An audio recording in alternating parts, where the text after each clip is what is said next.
ये अगला प्रश्न है 11वां प्रश्न, इसे हम लीस्ट रिस्क वाला कहते हैं, क्योंकि यहाँ अगर आपने गलत उत्तर दे भी दिया तो कुछ आप खोएंगे नहीं, 3-20 पे ही रहेंगे आप। तीनों लाइफलाइन आपकी जीवित है, ये बहुत अच्छी बात है। 11वां प्रश्न आपके स्क्रीन के ऊपर ये रहा।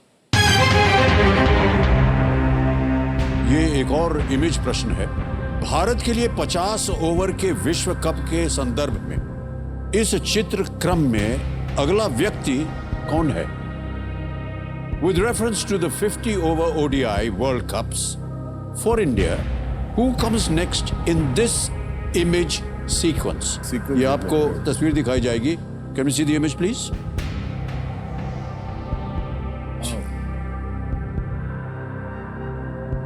अब आपके सामने ऑप्शंस रखता हूं। ऑलराइट, ये रहे ऑप्शंस आपके सामने। A, Sachin Tendulkar. B, Sourav Ganguly. C, Rahul Dravid. D, MS Dhoni. So, I'll tell you, इसमें I think 2007 वेस्ट इंडीज में हुआ था, जहाँ पे इनके कोच गुजर गए थे टूर्नामेंट के दौरान, and we didn't do very well in this tournament. और मेरे हिसाब से the captain was Rahul Dravid. ये मेरा Want to lock it or you want to take 50-50 or shall we just? I am sure. yeah, we got knocked out Say in it. the first round itself. So I am leaning very strongly, sir, towards Rahul Dravid. Okay. Say the whole word. See Rahul Dravid को lock किया See जाए। Rahul Dravid. Lock कर दें? जी हाँ। Alright, सी राहुल द्रविड़ पे ताला लगाया जाए। Owen, you are not sounding too sure, no? No, You're sure? I'm pretty sure. 3 lifeline थी आपके पास, यूज देम। चलिए, माफ किया, ये बिल्कुल सही जवाब है।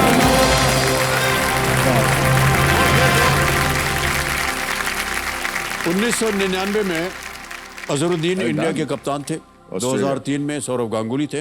राहुल द्रविड़ 2007 वाले ODI विश्व कप में भारतीय क्रिकेट टीम के ये कप्तान। वाह, बिल्कुल सही उत्तर दिया आपने। मेरा नाम करेगा रोशन जग में।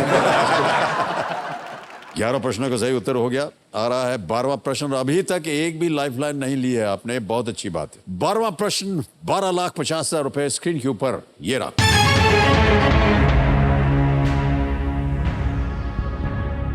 सर्जियो लियोने की ए फिस्टफुल ऑफ डॉलर्स किस दिग्गज फिल्मकार के एक फिल्म की एक अनाधिकारिक रीमेक है? Sergio Leone's A Fistful of Dollars is an unofficial remake of a movie by which legendary filmmaker? और आपके ऑप्शंस ये रहे। A, Federico Fellini। B, Ingmar Bergman। C, Francois Truffaut। या D, Akira Kurosawa।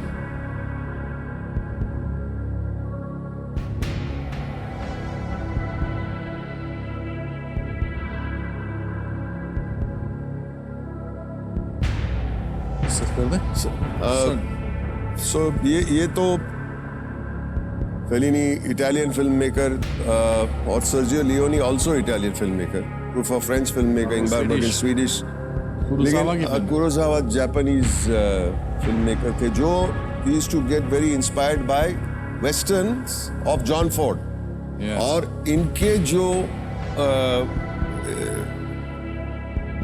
जैसे 7 samurai जो थी, वो भी वो जो दूसरी फिल्म भी उन्होंने बनाई थी, मैग्निफिसेंट 7, वो भी अकीरा कुरोसावा की थी, आई थिंक। सर्जियो लियोनी जो स्पेगेटी वेस्टर्न बोलते थे। डी, अकीरा कुरोसावा की लॉक किया जाए। डी, अकीरा कुरोसावा, ताला लगा जाए। Well played is the right answer.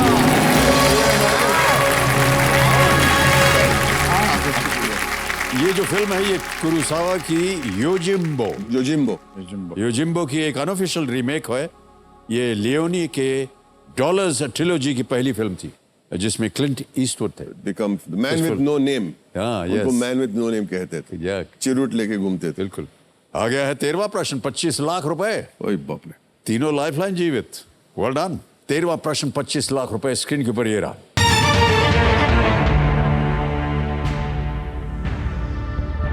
किस स्वतंत्रता सेनानी ने कभी ये कहा था, एक व्यक्ति एक विचार के लिए मर सकता है, लेकिन वो विचार उसकी मृत्यु के बाद 1000 जन्मों में अवतार लेगा? I think so too. Yes.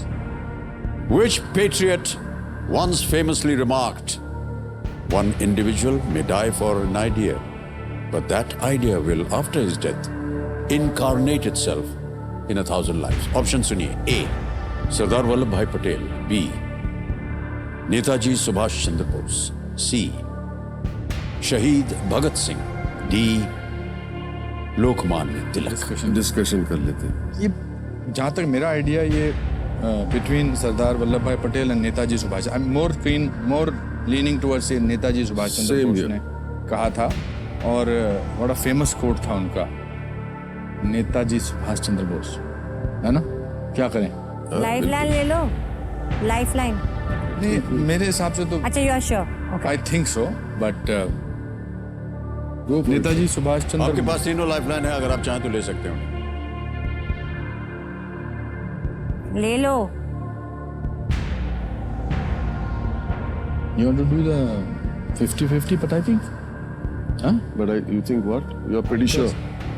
But Yeah. huh? So he seems to be pretty sure. No, I don't want to take it. But I'm lifeline लेंगे? ले दे.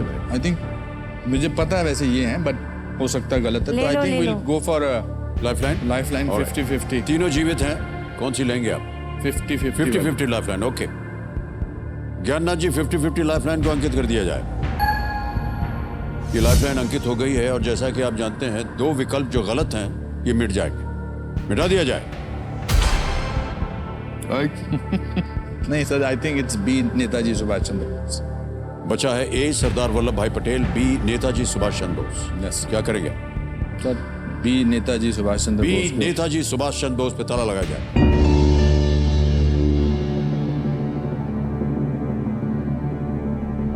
Is the right answer, No problem.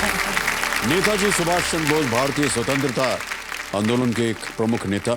उन्होंने द्वितीय विश्व युद्ध के दौरान पश्चिमी शक्तियों के विरुद्ध विदेशों में भारतीय राष्ट्रीय सेना का नेतृत्व किया था. जी सर. ये पंक्ति उनके एक पत्र में से है, जी एक चिट्ठी लिखी थी उसमें से है, जो उन्होंने 1940 में बंगाल राज्य के गवर्नर, मुख्यमंत्री और मंत्रिमंडल को संबोधित करते हुए उन्होंने ये लिखा था. वाह. 11वां प्रश्न 6,40,000 रुपए स्क्रीन के ऊपर ये रहा.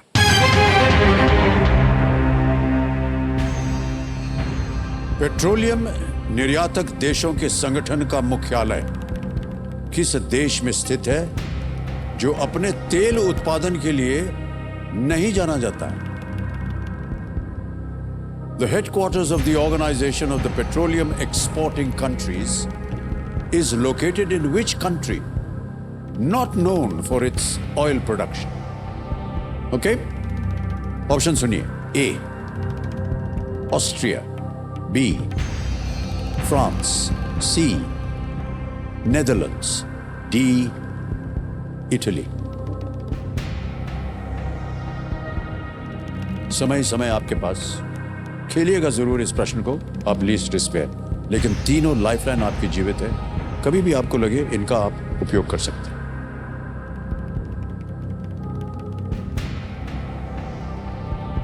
Organisations of the petroleum exporting countries, मतलब ओपेक. इसमें सारी मिडिल ईस्ट की कंट्रीज आती है जो ऑयल प्रोड्यूस करती है. हालांकि मैं रिकॉल नहीं कर पा रहा हूँ इसका हेडक्वार्टर्स कहाँ है, लेकिन इसका हेडक्वार्टर जो है वो पेरिस में नहीं है, एम्स्टर्डम में भी नहीं है, और रोम में भी नहीं है. तो इसका हेडक्वार्टर जो है वो ऑस्ट्रिया के कैपिटल वियना में अवश्य होना चाहिए. इसीलिए सर मैं ऑप्शन ए, ऑस्ट्रिया को ताला लगाना चाहूँगा.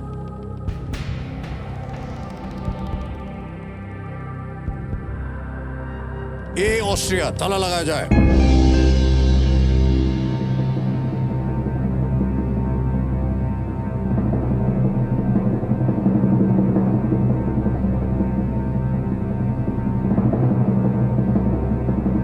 श्रेयस, बधाई हो आपको, बिल्कुल सही जवाब है.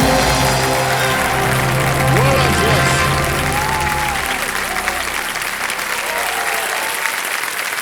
वाह, क्या बात है। वियना ऑस्ट्रिया में स्थित ओपेक सेक्रेटेरिएट संगठन का मुख्यालय है और ऑस्ट्रिया विश्व के शीर्ष 50 सबसे बड़े तेल उत्पादकों में ये शामिल नहीं है। राइट। ऑस्ट्रेलिया का अपना तेल नहीं है। यस। ऑलराइट, अब आएगा आपके सामने 11वां प्रश्न। रेडी?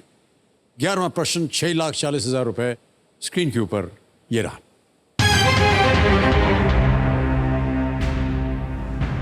दो 2022 के नोबेल पुरस्कार विजेता स्वांटे पाबो के बारे में इनमें से क्या सही नहीं है? Which of the following is not true for the 2022 Nobel laureate Svante Pääbo? A. His father also won a Nobel. B. One for physiology or medicine. C. He is Swedish. D. His mother also won a Nobel. उनके पिता ने भी Nobel जीता था। B.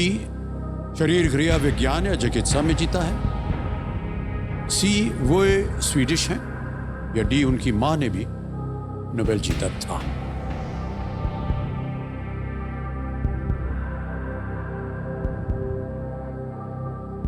Sir, option B तो सही है। इन्होंने मेडिसिन में नोबेल प्राइज जीता है।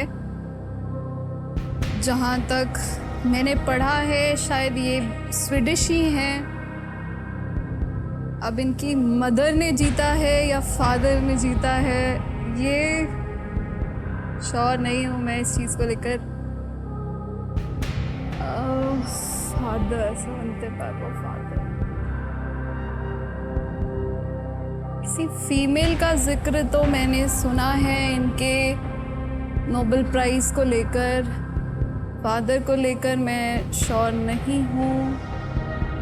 मतलब मुझे लग रहा है कि फादर होना चाहिए, जो सही ना हो। बट स्टिल मेडिसिन में किस को नोबेल प्राइज मिल चुका है फीमेल में? सर, क्योंकि मैं श्योर नहीं हूँ तो मैं अपनी आखिरी लाइफलाइन यूज़ करना चाहूँगी। आपकी बची हुई लाइफलाइन है video call a friend. Lock करने से yes sir. Video call a friend अंकित किया जाए। ऋषि जी, आपने 3 नाम दिए थे, ये है वो नाम। भृगुनाथ तिवारी हैं, तुषार खुराना है और निश्चय पाठक। सर, मैं निश्चय पाठक को कॉल लगाना Alright. चाहूँगी। निश्चय पाठक जी को कॉल लगाया जाए। कंप्यूटर जी, ये आपके भाई है। आपके भाई हैं? ओह, ओके। कजन ब्रदर है। निश्चय जी, प्रणाम करता हूँ आपको। सर प्रणाम सर, प्रणाम सर। मैं अमिताभ बच्चन बोल रहा हूँ, कौन बनेगा करोड़पति से। जी सर, प्रणाम प्रणाम। आपकी बहन जो है वो हमारे सामने हॉट सीट पर विराजमान है। वाह वाह वाह वाह वाह। रुचि। वाह और वाह वाह। हाँ, और एक प्रश्न का उत्तर नहीं दे पा रही हैं, तो जी उन्होंने अपनी लाइफलाइन इस्तेमाल की है आपके लिए। जी। अब वो अपनी आवाज में एक प्रश्न पढ़ेंगे, उसके 4 ऑप्शन हैं, ABCD। आपको बताना होगा 45 सेकंड के अंदर अंदर सही उत्तर क्या है। जी सर। अगली आवाज जो है वो रुचि जी की है। Ruchi, are you ready? And your time starts now. बाबू, इनमें से स्वांते पाबो जो अभी मेडिसिन में नोबेल प्राइज मिला है, उनके बारे में क्या सही नहीं है? ठीक है, ऑप्शन ए है कि उनके फादर को भी नोबेल प्राइज मिला है। ऑप्शन बी है कि उनको मेडिसिन के लिए मिला है। सी है कि वो स्वीडिश है। और डी है कि उनकी मम्मी को भी नोबेल प्राइज मिला हुआ है। क्या सही नहीं है? ये तो सही है कि उनको मेडिसिन में मिला है। अब बाकी 3 ऑप्शन है कि वो स्वीडिश हैं, उनकी माँ को मिला हुआ है, उनके पापा को मिला हुआ है। इन तीनों में से क्या सही नहीं है? ओके, कोई बात नहीं। हाँ, फंस गए सर।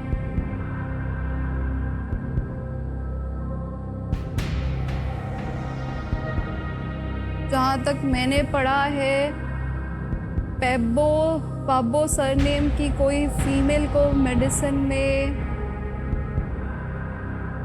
सर खेलना तो है ही, तो मैं जाऊंगी ऑप्शन डी के साथ। ए, उनकी मदर को नोबेल पुरस्कार मिला है। डी ताला लगा जाए। Yes sir. D his mother also one अ नोबेल, ताला लगाया जाए।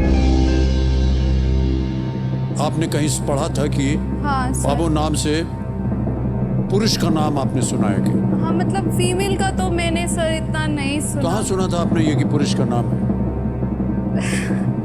सर एक्चुअली जब मैं पढ़ रही थी तो मैंने गो थ्रू किया था अभी किस किस को मिला है। I am not sure still, क्योंकि ये लिस्ट्रेस था, मुझे खेलना था, तो मेरे हिसाब से मैंने कोई फीमेल पैबो सरनेम की नहीं। आपने कहीं फीमेल पैब्लो नाम नहीं सुना था? आपने जो नहीं सुना था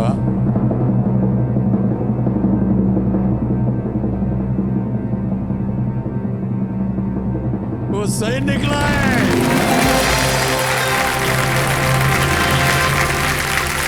वेल प्लेड ऋषि जी। स्वांति पाबो फिजियोलॉजी या मेडिसिन के लिए 2022 के नोबेल पुरस्कार विजेता हैं।